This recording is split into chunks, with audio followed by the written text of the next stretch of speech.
Hello, നമസ്കാരം. വന്ദേ മാതരം പൂർണ്ണമായി പാടിയാൽ എന്താണ് തകരാറ്? അത് ദേശസ്നേഹത്തെ പ്രതിഫലിപ്പിക്കുന്ന ഒരു ഗാനമല്ലേ? പലരും എന്നോട് ചോദിക്കുന്ന ഒരു കാര്യമാണ്. സോണിയാഗാന്ധിയും രാഹുൽ ഗാന്ധിയും മല്ലികാർജുൻ ഖാർഗെയും എന്തിനാണ് വന്ദേ മാതരം പൂർണ്ണമായി പാടുന്ന സമയത്ത് അത് തടയാൻ വേണ്ടി ശ്രമിച്ചത്? അതിനുശേഷം അത് തടഞ്ഞതല്ല, കസേരയ്ക്ക് വേണ്ടിയുള്ള ആംഗ്യമായിരുന്നുവെന്ന് എന്തിനാണ് AICC ഒരു നിലപാടെടുത്തത്? ഈ പശ്ചാത്തലത്തിൽ ഒരുപാട് ചോദ്യങ്ങൾ എന്റെ നേർക്ക് വന്നു. അതുകൊണ്ട് തന്നെ സംക്ഷിപ്തമായി എന്താണ് വന്ദേ മാതരം, എന്താണ് അതുമായി ബന്ധപ്പെട്ട വിവാദം, ഇതൊന്ന് പറയാൻ വേണ്ടിയിട്ടാണ് ഈ വീഡിയോ. വന്ദേ മാതരത്തിലേക്ക് കടക്കുന്നതിന് മുമ്പ് എനിക്കൊരു ചോദ്യം ചോദിക്കാനുണ്ട്. നമ്മുടെ ഭരണഘടനാ അസംബ്ലി 950 ജനുവരി 20 അംഗീകരിച്ച ടാഗോർ നമുക്ക് സമ്മാനിച്ച ദേശീയ ഗാനം ജനഗണമന യഥാർത്ഥത്തിൽ എത്ര ദൈർഘ്യമുള്ള, എത്ര ഖണ്ഡങ്ങളുള്ള ഗാനമായിരുന്നു? 5 ഖണ്ഡങ്ങൾ. അത് മുഴുവൻ പാടിയാൽ 3-4 മിനിറ്റ് എടുക്കും.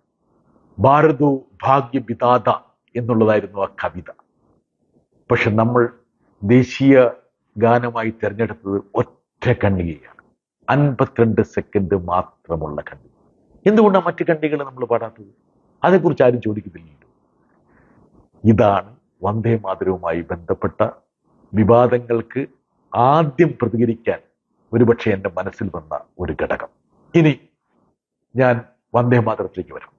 വന്ദേ മാതരം ബങ്കിങ് ചന്ദ്ര ചാറ്റർജി ചതോപാധ്യായാണ് ബംഗാളിൽ പറയുന്നത്. അദ്ദേഹത്തിന്റെ നോവലായ ആനന്ദ മഠത്തിന്റെ ഭാഗമായി വന്നു.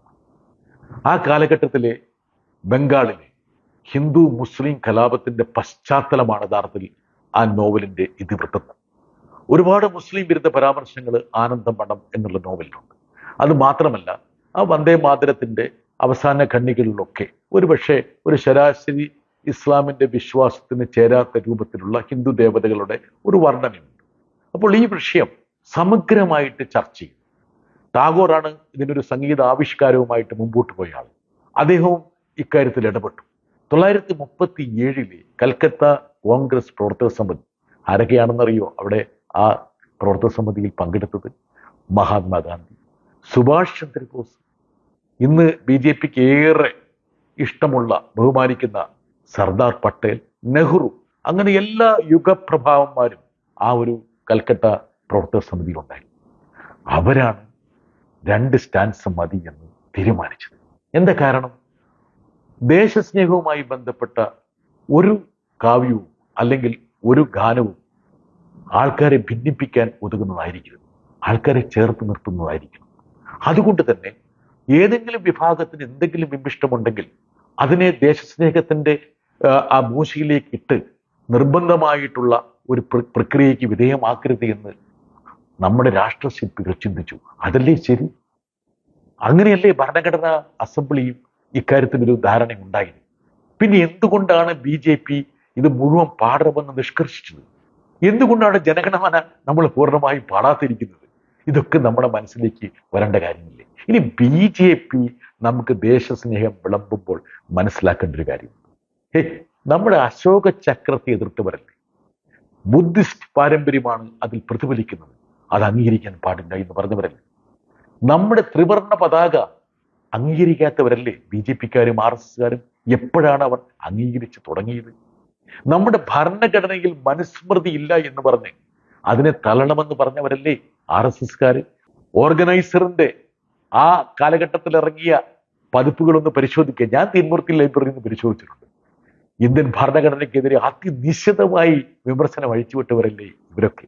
ഇപ്പോൾ ഇവർ പെട്ടെന്ന് ഈ പറയുന്ന വന്ദേ മാതരത്തെ മുൻനിർത്തി നമുക്ക് ദേശസ്നേഹം വിളമ്പുകയാണ്. എനിക്ക് ഒറ്റ കാര്യം കോൺഗ്രസ് നേതൃത്വത്തോട് പറയാം. ഗാന്ധിജിയും പട്ടേലും സുഭാഷ് ചന്ദ്രബോസും നെഹ്റുവും ഒക്കെ നമുക്ക് പകർന്നൊരു ദിശാബോധമുണ്ട്. ആ ദിശാബോധമാണ് ഒരുപക്ഷെ ഈ രാഷ്ട്രത്തെ മുമ്പോട്ട് നയിക്കേണ്ടത്. ഏവരെയും ചേർത്ത് നിർത്തേണ്ടത്. നിങ്ങൾക്കിടയിൽ ഒരു ആശയക്കുഴപ്പമുണ്ട് എന്ന് പ്രചരിപ്പിക്കുന്നത് ഈ വർഗീയ ശക്തികൾക്ക് വളമേകാനെ ഉപകരിക്കും. വന്ദേ മാതരത്തിന്റെ നിജസ്ഥിതി എന്താണ്, അതിൻ്റെ ചരിത്രം എന്താണ്, അതിൻ്റെ യാഥാർത്ഥ്യങ്ങൾ എന്താണ് എന്ന് ജനങ്ങളെ ബോധ്യപ്പെടുത്തിയാൽ മാത്രം മതി. അതുകൊണ്ട് തന്നെ ഈ വർഗീയ ശക്തികളുടെ വിധ്വംസക പ്രവർത്തനങ്ങളെ പ്രതിരോധിക്കാൻ കഴിയും.